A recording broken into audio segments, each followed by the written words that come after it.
지난주에 이천 국방물류센터 화재 사건이 있었습니다. 55시간 불탔는데 겨우 이제 불을 잡았는데 그 화재를 진압하러 들어간 구조대장은 결국은 불에 걸려 시체로 발견이 되었습니다. 그 출입구에서 한 50m 지점에 쓰러져 있었죠. 참 많은 국민들이 참 마음 아파했습니다.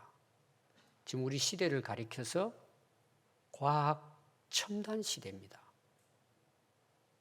근데 그 한 사람 생명 구한다는 게 결코 쉽지 않습니다. 자, 오늘 여러분 말씀은 지난주에 베드로가 설교한 이후에 그 설교를 들었던 사람들의 변화에 대한 내용입니다. 놀라운 것은 베드로가 어부였잖아요. 별로 배움도 없고 또 위치가 대단한 것도 아니고 그냥 평범한 어부였습니다. 근데 예수님을 따르는 제자가 됐고 또 예수님의 부활을 목격하고 또 예수님의 성천을 본 후에 그가 이제 성령의 충만함을 받고 설교자가 됩니다. 지난주 그 설교의 내용을 우리가 이제 봤습니다. 오늘 내용은 이제 이어서 그 설교를 들은 사람들의 변화예요. 그래서 오늘 여러분 말씀의 시작을 보시면 어떻게 시작이 되느냐 하면은 오늘 우리가 37절 말씀 거기 보면은 그들이 이 말을 듣고 그랬어요. 자, 이들은 유대인들을 가리키고 있습니다. 근데 이들이 이 말을 듣고 오늘 결론이 뭘 같아요? 세례를 받고 3,000명이 구원을 받습니다. 그 날에. 이 말을 듣고 이 말을 들은 사람들이 세례를 받고 예수 믿고 구원을 받았다는 거예요. 3,000명이나. 이건 정말 기적 같은 일이죠. 그래서 오늘 이 말씀에 대해서 베드로가 말씀은 전했지만 하나님께서 성령께서 이 구원의 역사를 어떻게 이루어 가시는지 오늘 살펴보려고 합니다. 오늘 첫 번째 이제 중요한 내용이 뭐냐 하면 이 말을 듣고라는 거예요. 이 말이에요. 이 말. 이 말이 뭘까요? 베드로가 전한 설교죠. 그럼 설교의 내용이 있을 거잖아요. 그 말 내용이 있을 거잖아요. 우리가 14절 보면은 2장 14절에 보면 베드로가 이제 설교를 시작을 합니다. 소리 높여 시작을 합니다. 유대인들과 예루살렘에 사는 모든 사람들아 이 일을 너희로 알게 할 것이니 내 말에 귀를 기울이라 그랬어요. 이 일에 대한 말이에요. 그 어떤 일일까요? 어떤 일이 일어난 거에 대해서 내가 너희들에게 말한다는 내용이에요. 그럼 이 일이 뭐냐? 11절의 내용이죠. 2장 11절에 보면 우리가 다 우리의 각 언어로 각 언어는 뭐예요? 다른 나라 말로 하나님의 큰 일을 말했는데 그게 뭐였던 모든 각 나라에 살고 있던 유대인들이 이 일을 전하는 말을 들었는데 그 말의 내용이 하나님이 큰 일을 이루셨다. 하나님이 이루신 큰 일을 전했을 때 그들이 이걸 들었다는 내용이에요. 그럼 여러분들이 대개 우리가 이제 사도행전 2장을 이제 우리가 이제 읽고 듣고 또 말씀을 전할 때 강조점을 어디 두느냐 이게 참 중요합니다. 되게 많은 분들이 그때 방언을 했다. 초대교회 역사는 방언이다 이렇게 이제 봅니다. 이런 방언은 하나님 주시는 은사잖아요. 이 방언은 굉장히 이제 중요한 거죠. 근데 그 방언 자체가 중요할까요?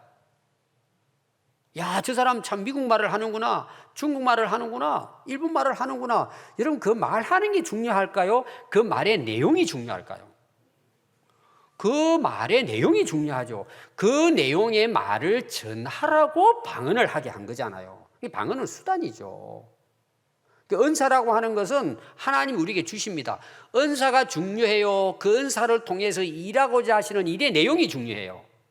내용이 중요한 거잖아요. 자, 예를 들면 여러분들이 선물을 받았어요. 은사라는 말은 하나님의 선물이란 뜻이에요.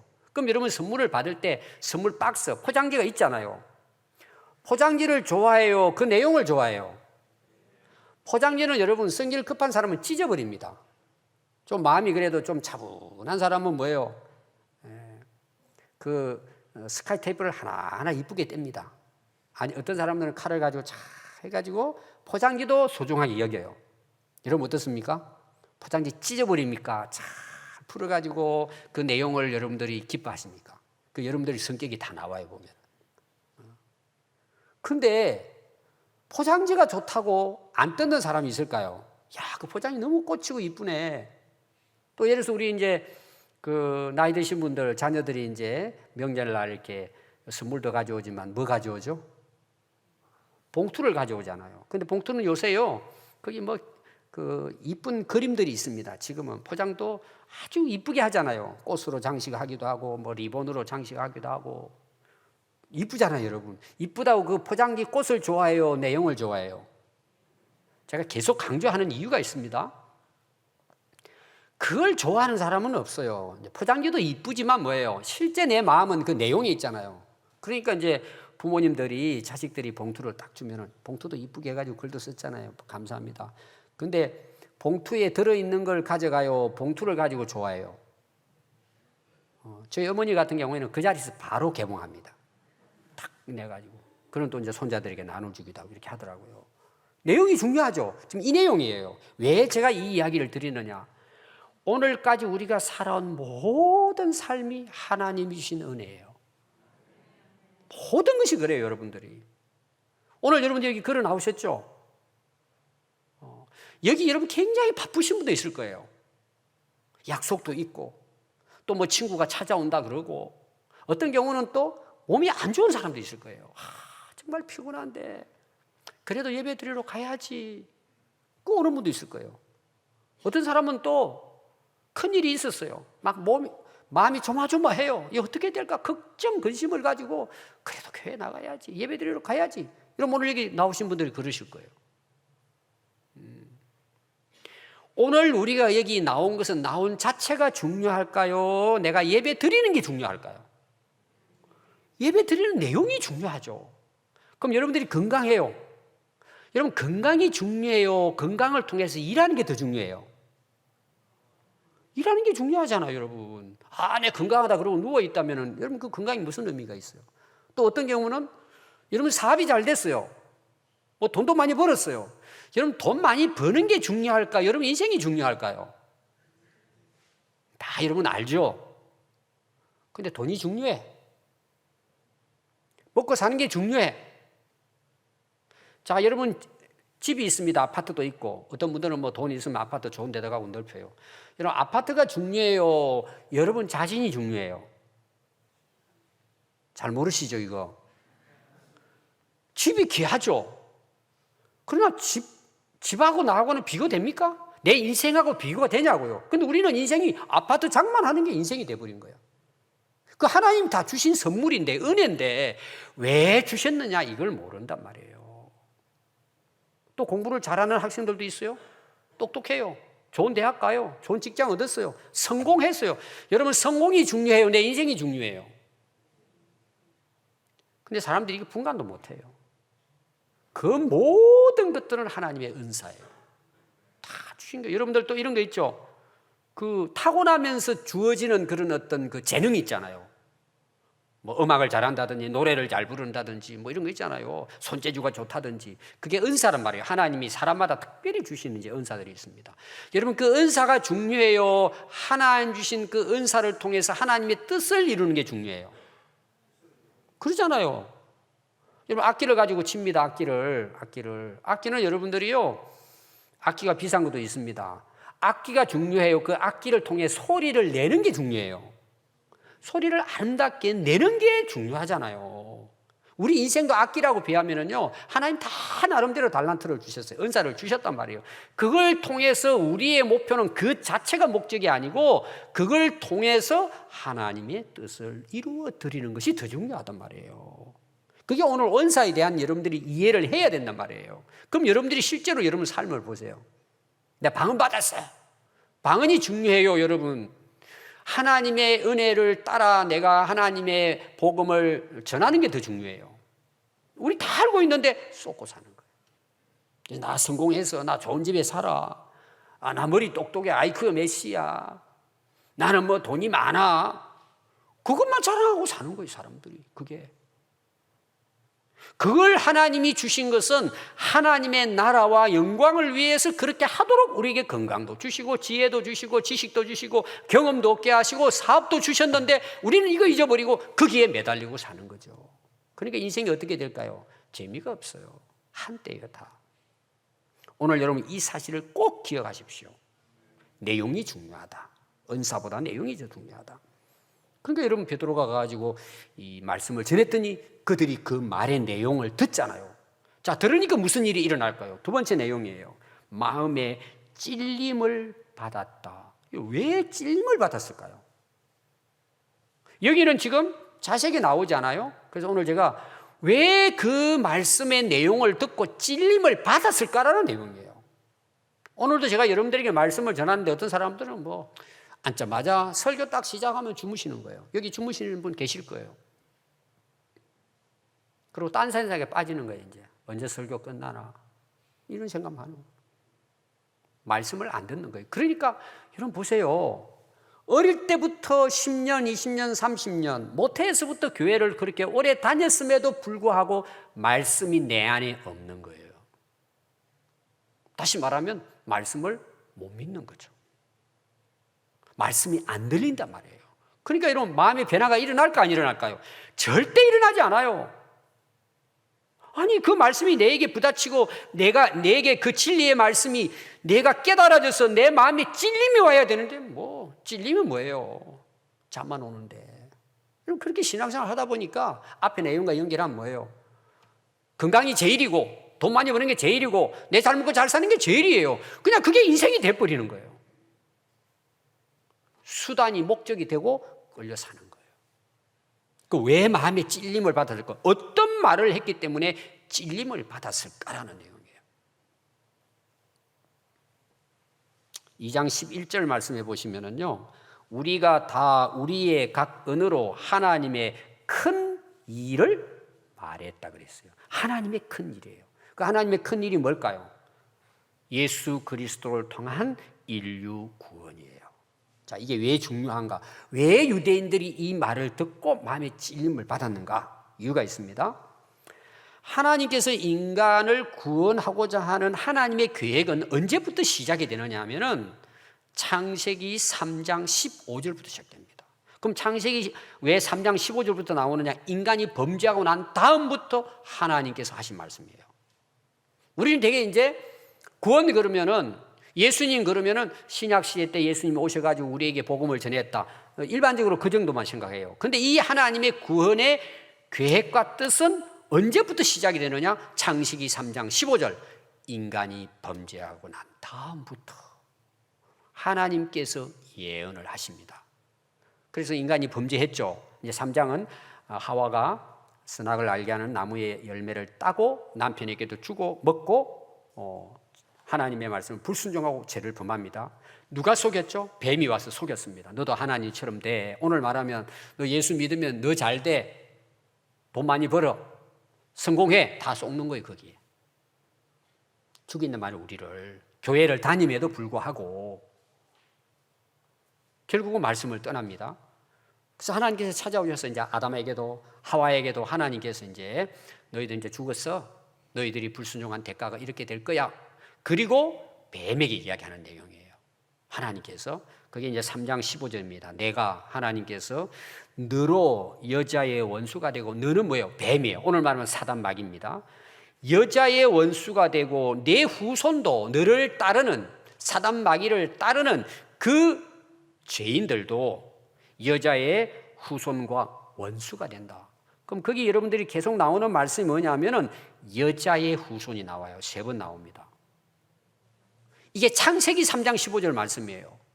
그럼 그 당시 그때나 유대인들의 사회에서는 족보를 쓰면은 남자의 자손의 족보예요, 여자의 족보를 기록해요? 남자가 족보에 들어가는 거예요. 남자의 씨로 아브라함, 이삭, 야곱 해가지고 그 씨로 족보가 기록됩니다. 우리나라 족보도 유교 문화였기 때문에 남자 이름들이 족보예요. 이거는 우리나라뿐만 아닙니다. 거의 세계적으로 남자가 족보에 들어가요. 이제 우리나라 여자분들이 족보에 들어간 것은 얼마 되질 않습니다. 저희 이제 집안의 족보도 제가 갖고 있는데 이제 그 시작부터 해서 제가 이제 뭐 오래전에 쭉 봤어요. 제 이름도 들어있고 하는데 딸들의 이름이 없는 거예요. 근데 요새는 들어가요. 거기 들어갑니다.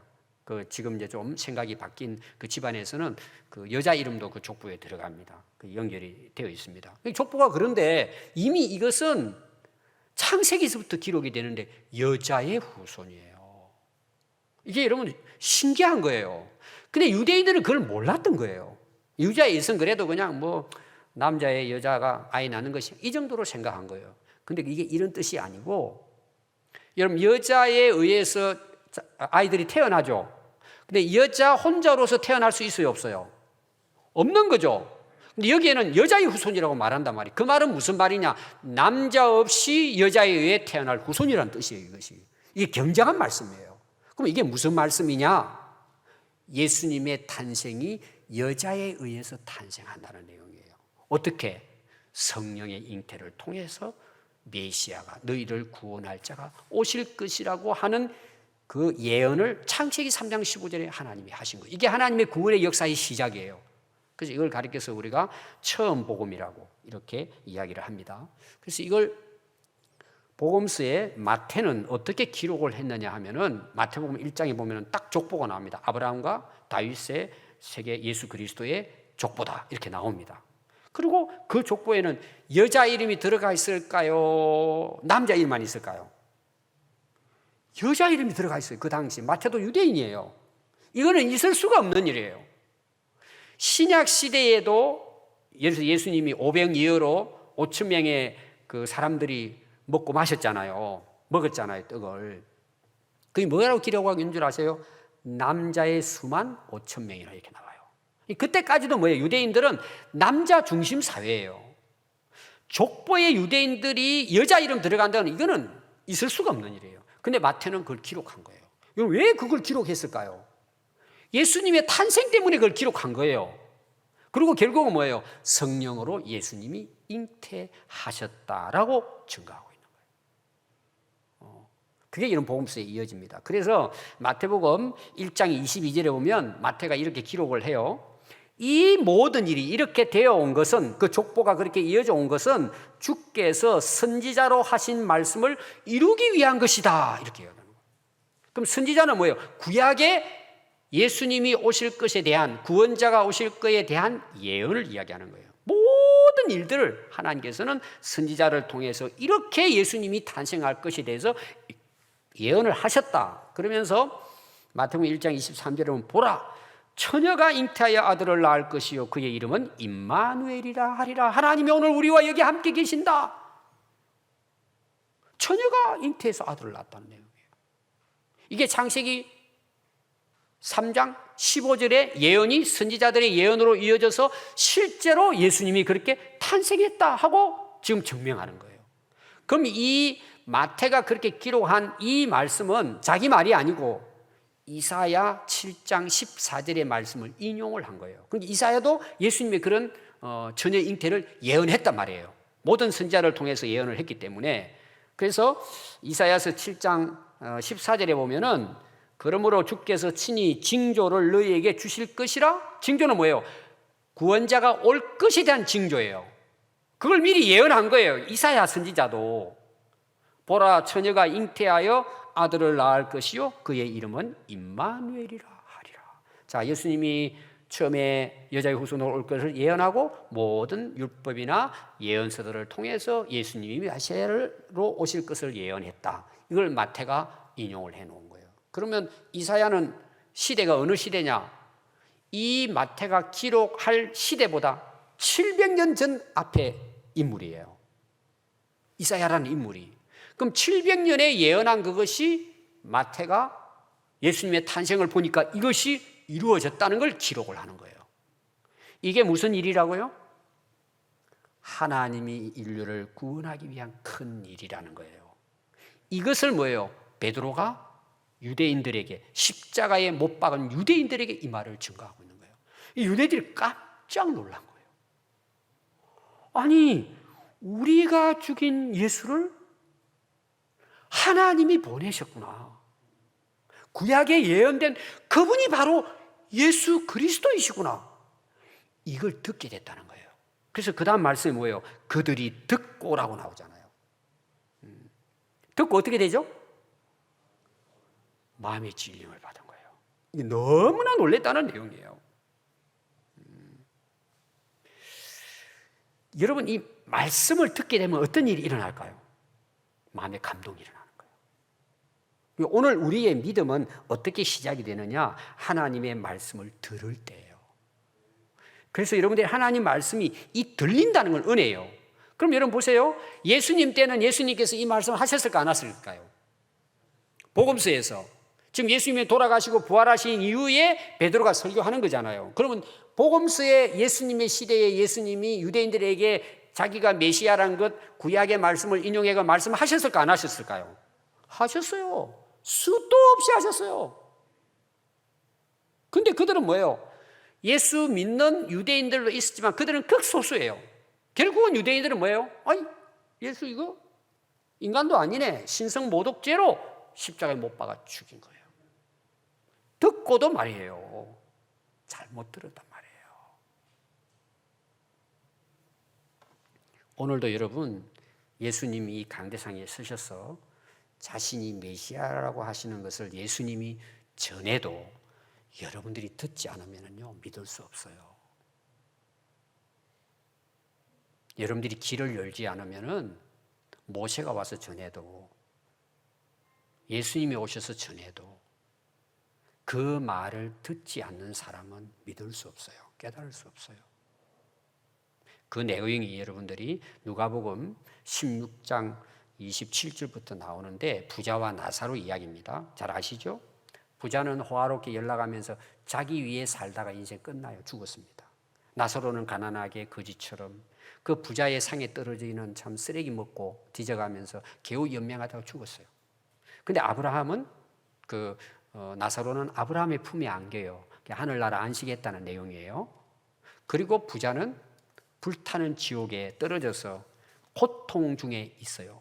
그래서 부자가 이렇게 보니까 나사로가 있으니까 아브라함에게 부탁합니다. 물 한 방울이라도 내 좀 해. 지금 이건 하나의 비유입니다. 그 내용은 그만큼 타지 않는 영혼 불 속에 있는 그 고통을 그렇게 표현을 한 거죠.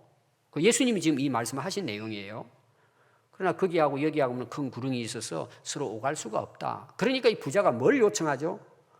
그럼 아버지 아브라함이요, 저 세상에 내 형제 타섯이 있는데 오늘 말하면 예수 안 믿고 방탕하게 삽니다. 이런 것을 알지 못하고 그냥 살아가고 있습니다. 나사로를 좀 보내서, 아니 천국과 지옥을 경험한 나사로가 가가지고 그걸 전한다면 저들은 분명히 예수 믿고 회개할 겁니다. 가서 좀 전해주세요. 부탁을 하는 거예요. 그러니까 아브라함이 이런 이야기합니다. 야, 저 세상에는 모세와 선지자들이 많아. 그들이 전하는 말을 듣지 아니하면 천국과 지옥을 본 사람들이 가서 전해도 안 들어. 이런 이제 말씀을 했단 말이에요. 오늘 우리로 말하면 이겁니다.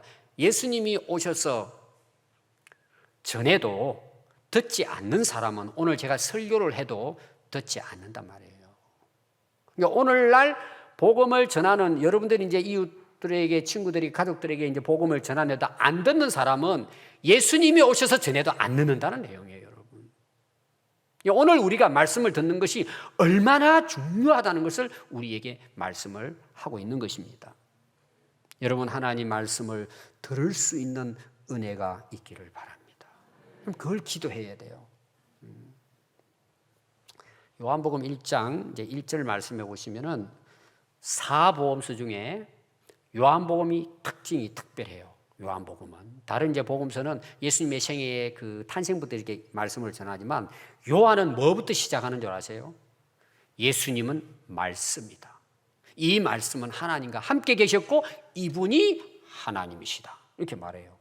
그리고 그 말씀 안에는 뭐가 있을까요? 생명이 있다는 거예요. 그 말씀이 이 어둠을 비추는 빛이라는 거예요. 그럼 빛은 생명을 의미하는 거예요. 자, 우리가 동굴 속에 이제 살아요. 동굴 속에. 동굴은 어떤 곳이냐? 어두운 곳이에요. 앞뒤가 안 보이잖아요. 동굴 속에 빛이 없어요. 이건 세상을 가리켜요. 어두운 세상에 그냥 그 사람들이 그냥 그 어둠에 빠져 사는 거예요. 이 어둠은 빛이 없다는 뜻이 아니고 이 태양빛이 없다는 것이 아니라 영적으로 어둠에 사는 거예요. 동굴같이 그 속에서 사는 거예요. 그냥 그게 단 줄 알고 밖을 모르는 거예요. 그런데 거기에 빛이 임한 거예요. 그 빛이 누구라고요? 예수 그리스도세요. 어떻게 임했다고요? 말씀으로 임한 거예요. 그 말씀 안에 생명이 있다는 거예요. 자, 이걸 오늘 우리 개인에게 비유를 하면 이거예요. 여러분, 진리의 말씀인 예수 그리스도의 복음이 내 안에 들어오지 않으면 우리는 어두운 동굴 속에 사는 것과 같아요. 옛날에 유명한 그 철학자 그랬잖아요. 대낮에 촛불을 켜고 등불을 켜고 다녔잖아요. 그 사람들이 저 멍청한 사람은 왜 저렇게 살아? 그러니까 뭐라 그랬다고요? 다 눈을 뜨고 밝은 이 태양 아래 살면서도 진리를 모르고 어두운 소경처럼 살아가고 있다고 내가 진리의 빛을 비춘다. 그런 의미로 그 대낮에 등불을 들고 다녔다 그랬잖아요. 오늘 이 자리에 앉아 계신 분들도 마찬가지예요, 여러분. 눈으로는 봐지만 영적인 어둠 속에 동굴 속에 헤매고 있는 거예요. 거기에 뭐가 왔다고요? 말씀이 들어온 거예요. 그 말씀이 우리 안에 들어오면 어떤 일들이 일어날까요? 내 안에 빛이 임하는 거예요. 자, 빛이면 어떻게 돼요? 다 보이잖아요. 내 모습이 보이는 거예요. 내가 지금까지 살아온 것, 앞으로 살아갈 것, 또 뭐예요? 영적 세계가 열리기 시작하는 거예요. 이 말씀이 들어오면. 그 말씀을 경험한 사람들은요, 다 빛과 같은 것을 경험합니다. 싹 들어오니까 다 보이는 거예요, 이제. 열리기 시작하는 거예요. 영적인 세계가 열리기 시작하는 거예요. 이게 바로 빛으로 오신 예수 그리스도, 그분의 말씀이 우리 안에 들어올 때 그 어둠이 뭐예요? 빛의 세계로 이제 열리기 시작하는 것이죠. 그래서 여러분 구약이나 신약에서나 하나님의 임재는 뭐예요? 빛으로 임해요. 여러분 성령의 역사도 어떻게 임하죠? 하늘의 불이 각각 위에 임했다 그랬죠. 사도 바울은 예수님을 핍박하고 죽이는데 앞잡이였잖아요. 그런데 하늘에 뭐가 비쳤어요? 태양보다 밝은 빛이 그들을 비추었어요. 바울을 빛을 경험한 거예요. 자기 눈이 어두워져 버리죠. 아무것도 못 보는데. 근데 누구의 음성을 들어요? 예수님의 음성을 듣는 거예요. 말씀이 들었단 말이에요. 그래서 바울이 변화가 일어난 거예요. 그래서 예수 그리스도의 복음을 위해 살게 되어진 거죠. 여러분 오늘 이 말씀을 잘 들으면요, 여러분 안에 빛이 임하는 거예요. 진리의 빛이 임해서 이제 뭔가 이게 다 보이는, 깨닫게 되는 거예요. 나도 알고 세상도 알고 뭐예요? 하나님 나라도 보이는 거예요. 저는 이 빛이, 이 말씀이 고등학교 1학년 때 들어온 거예요. 아멘. 그러니까 여러분 이게 놀라운 은혜죠. 하나님의 은혜죠. 그러니까 뭐예요? 그 말씀이 빛으로 들어오니까 뭐예요? 내 마음에 찔림을 받는 거예요. 지금까지는 내가 제일 잘났고 잘 살았다고 생각했는데 보니까 뭐예요? 엉망이죠. 그래서 이게 마음에 찔렸다는 표현이 뭐냐면 때려 눕힌다는 거예요. 날카롭게 칼이 들어와가지고 휘어 판다는 내용이에요. 내 마음을. 또 하나는 그게 찔려서 나를 관통해 버리는 거예요. 이 말씀이 들어오면은. 그래서 이스라엘 백성들이, 유대인들이 그 말씀을 들으니까 뭐예요? 자기들이 예수님을 십자가에 못 박았잖아요, 이걸. 하나님께서 보내신 메시아를 자기들이 하나님을 믿는다고 하면서도 이게 마음에 찔림을 받은 거예요. 찔림을 받으니까 어떻게 해요? 우리가 어떻게 해야 되냐는 거예요, 이제. 그 말을 듣고는. 얼마나 그들이 놀라웠는지 마음에 찔림을 받았다는 게 여러분, 지금 우리가 생각하는 건 차원이 달라요. 자기들이 예수님을 십자가에 못 박았잖아요, 유대인들이. 누가복음 23장에 보면 그 내용이 나와요. 빌라도에게 가서 죽이라고 그러잖아. 십자가 못 박게 해달라고. 빌라도가 보니까 예수님 죄가 없으시잖아요. 왜 너 죄 없는 자를 이러냐. 그냥 몇 대 때리고 내가 내보내겠다. 십자가에 못 박으십시오.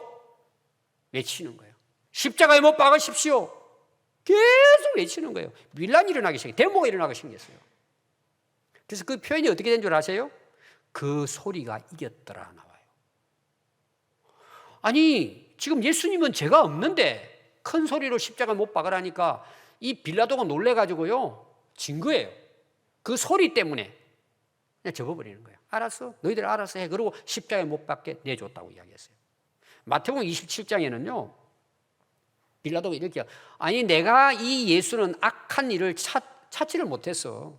아무 잘못이 없다고 이야기합니다. 그러니까 또 소리 지릅니다. 십자가에 못 박으라고 못 박으라고. 그랬더니 빌라도가요 얼마나 똑똑한 사람인지 그래? 나는 분명히 3번이나 그럽니다. 이 예수는 죄가 없어. 내가 발견하지 못해서 악한 것이 없어. 그러면서 물을 떠다 놓고는 손을 씻습니다. 자, 당신들 보시오. 나는 이 사람의 죄와 이 사람의 죽음에 피해에 대한 책임이 나는 없어. 나 손 씻었어. 난 잘못한 거 없어.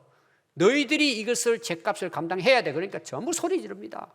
우리와 우리 후손들에게 그 피값을 돌리시오. 우리가 감당하겠소. 십자가에 죽이시오. 그래 손 씻고 예수님을 내보냈습니다. 이걸 뭐예요? 유대인들이 깨달은 거예요. 야, 우리 조상들이 우리가 얼마나 하나님 앞에 큰 죄를 지었는지를 깨달으니까 뭐예요? 마음의 찔림을 받은 거예요. 그러니까 뭐라고? 우리가 그럼 어떻게 해야 되느냐? 우리가 이 엄청난 죄를 우리가 저질렀는데 어떻게 해야 되느냐? 어떻게 해야 되느냐고 막 간구를 하는 것입니다. 큰 충격을 받은 거죠. 여러분 이런 경우도 있습니다. 뉴스 보면은 어떤 사람이 새벽에 만취가 돼가지고 운전을 합니다. 하면 안 되는데 가다가 새벽녘에 그냥 미화환을 치고는 친지도 모르고 그냥 정신없이 집에 가서 자고 아침에 일어난 거예요. 그리고 출근하려고 그러니까 경찰이 들어닥쳐가지고 뺑소니 운전자로 체포가 돼가지고 감옥에 간 거예요. 보니까 자기가 치고 지나갔는데 그 미화환이 그 새벽에 그 자리에 직사한 거예요. 자기는 몰랐죠. 그걸 죽이려고 하는 의도도 없고 술에 취가 정신이 없어가지고 그런 사건이 일어났으니 이런 경우 참 많습니다. 그러니까 얼마나 참 마음이 아파요. 뭐 자기가 감옥 가는 게 아니라 그 한 사람을 죽였잖아요. 자기가 전혀 자기 의도하고는 상관없이.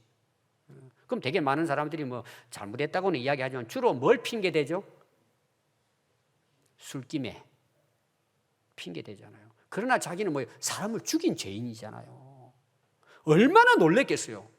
자기가 정말 그걸 봤다면은 그 사람을 치어서 죽이겠어요? 그와 같은 거예요. 유대인들이 엄청난 일들을 저지른 것에 대해서 막 통곡을 하는 거죠. 우리가 어떻게 해야 되냐, 어떻게 해야 되냔 말이에요. 여러분, 우리가 진짜 믿음이 뭐예요? 우리가 언제 회개할 수 있어요? 나의 죄 때문에 예수님이 십자가에 못 박히시고 죽으셨다는 걸 깨달을 때예요. 근데 교회를 오래 다녀도요, 예수님 십자가하고 나하고 뭔 상관이 있어요? 아니 2000년 전에 돌아가신 예수님하고 나하고 지금 무슨 상관이 있어요? 교회 다니면서도 예수님 안 믿어요. 왜? 예수님을 모르기 때문에. 그게 자기의 죄 때문인 걸 모르는 거예요. 하나님께서 모든 죄를 대신해서 우리의 죄를 대속하기 위해서 예수님을 보내주시고 예수님은 우리 모든 죄를 다 짊어지시고 어린 양과 같이 십자가에 못 박혀 돌아가 주신 나의 죄 때문에 예수님이 십자가에 못 박힌 것을 깨닫지 못하는 사람은요 절대 회개할 수가 없는 거예요. 회개가 안 되는 거예요, 여러분. 그렇게 교회를 오래 다녀도 교회는 다닐 수 있지만 회개할 수는 없어요, 여러분.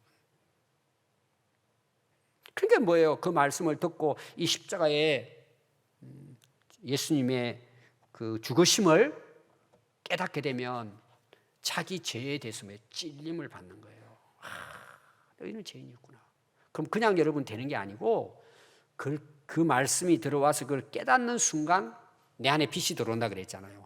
내 속에 들어온 것이 다 드러나는 거예요. 다 보이는 거예요. 지금까지 살아온 것이. 얼마나 우리가 교만하고 자기 중심적이고 자기 탐욕에 빠졌어. 겉으로는 신사숙녀처럼 사는데 거짓되고 가식되고 속은 다 썩어 문드러졌는데 겉으로는 꾸미고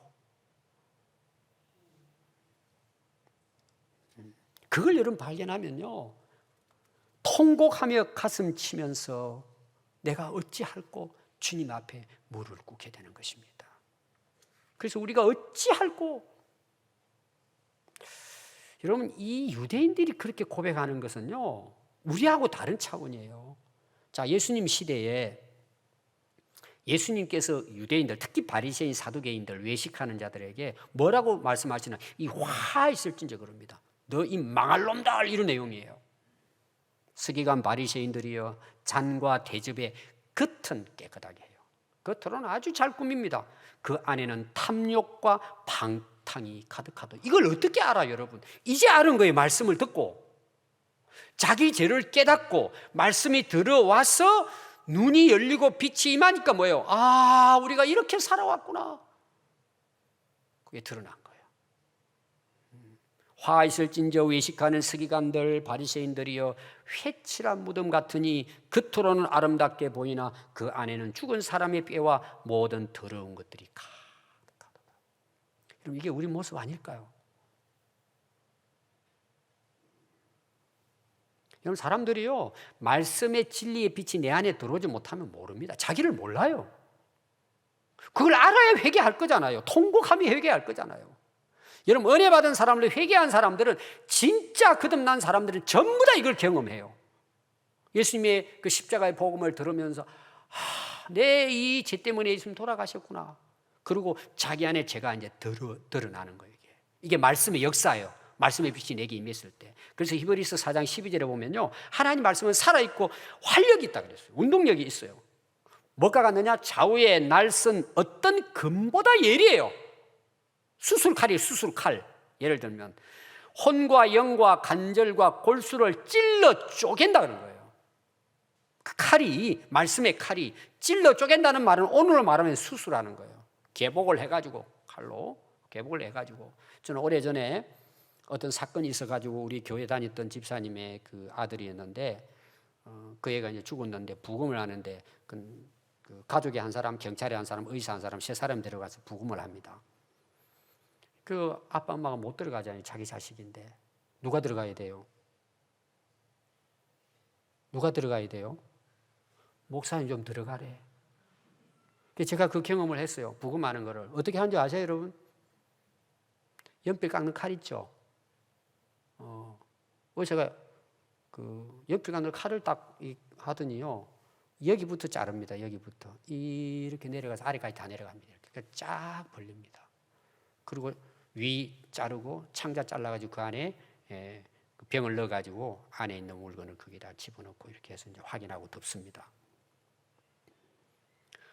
여기 찔러 쪼갠다는 건 수술이에요. 개복을 해가지고 속에 있는 거 딱 열어보니까 암 덩어리가 안에 가득한 거예요. 그럼 이걸 드러내야 돼요? 덮어야 돼요? 드러내야죠. 여러분 수술 많이 해보셨잖아요. 그 안에 있는 것을 다 염증이라든지 제거를 다 하잖아요. 다. 저도 얼마 전에 그 몸이 좀 아파가지고 대장 내시경 찍었는데 1cm가 컸더라고. 혹이 잘라냈어요. 또 콩팥에 돌이 들었어요. 수술했어요. 그 이제 치료를 받았어요. 왜 아픈지를 몰랐는데 사진을 찍으니까 나오더라고요.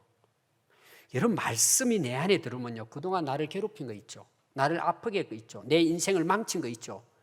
그 다 내 안에 있어요. 내 마음과 생각 안에 다 있는 거예요. 그게 암덩어리야 다. 근데 말씀이 들어가면 그걸 찔러 쪼개가지고 뭐요? 해부해서 수술해서 치료하는 역사가 일어나는 거예요. 그러니까 생각이 바뀌어지고 마음이 바뀌어지고 인생이 바뀌어지고 사람이 바뀌어지는 거예요. 아멘. 여러분 이런 은혜가 있기를 바라요. 말씀이 여러분 안에 들어와 빛이 돼가지고 그 칼이 돼서 도려내는 것은 은혜예요, 여러분. 그거 안 되면 여러분 절대 사람 변화 안 됩니다. 어떻게 생각이 바뀌어져요, 여러분? 어떻게 그 고집과 그 교만이 바뀌어져요? 안 바뀌어집니다, 여러분. 말씀의 빛이 내 안에 들어와서 찔러 쪼갤 때 역사가 일어나는 거예요. 그게 회개예요, 여러분. 변화가 되는 거예요. 베드로가 뭐라고 이야기합니까? 오늘 결론이에요. 38절부터. 베드로가 이르되 너희가 회개하여 각각 예수의 이름으로 세례를 받고 죄 사함을 받으라는 거예요. 그러면 성령의 선물을 받을 것이라는 거예요. 첫 번째 회개입니다, 여러분. 예수님도 회개하면 천국이 임한다 그랬어요. 회개하고 복음을 믿어야 돼요. 여러분 교회 다니는 거 중요해요. 그러나 반드시 회개해야 돼요, 여러분들. 그 회개는 그냥 되지 않아요. 아, 목사님 이거 잘못해서 이게 아니에요. 아, 신부님 나 여기 와서 고백합니다. 고백한다고 되는 게 아니에요. 회개가 말씀이 들어와야 돼요, 여러분. 진리의 빛이 내게 비추어져야. 그는 회개하지 말라 그래도 하나님 저 어떻게 해야 돼요? 예수님 저 어떻게 해야 돼요? 내가 그동안 말씀 버리고 내 마음대로 내 욕심대로 내 뜻대로 아무것도 모르고 살았습니다. 그게 나오는 거예요, 자동으로. 그런데 회개했으니 뭐예요? 예수 이름을 믿고 세례받아서 죄사함을 받는 거예요. 회개 없는 사함은 있을 수가 없어요, 여러분. 그 죄를 회개하지 않고는 구원이 있을 수가 없어요. 이걸 베드로가 유대인들에게 설교를 한 것입니다. 마지막 거기 보니까 이 패역한 세대에서 구원을 받아라 그랬어요. 패역한 세대예요. 이 패역이라는 말은 도리를 어긋나고 순리를 거슬렀다는 뜻이에요. 예, 오늘날 말하면 뭐예요?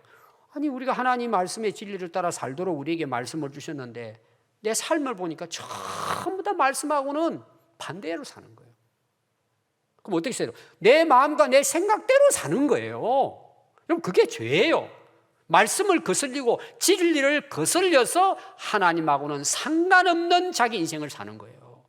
이게 패역한 오늘의 세상이에요. 다시 말하면 예수님 믿지 않고 말씀이 없는 세계가 패역한 세대예요. 오늘날 성경의 쉬운 성경은 타락한 시대예요. 여러분 타락이 뭐예요? 하나님 말씀을 무시하고 벗어나서 살아가는 삶 전체가 패역이에요. 오늘 많은 사람들이 여러분 이 세상에서 왜 타락합니까? 원인이 뭐냐? 하나님의 말씀을 벗어나서 사는 거예요. 여러분 신앙생활도 마찬가지예요. 교회를 아무리 여러분 오래 다녀도요, 말씀을 벗어난 것은 패역이에요.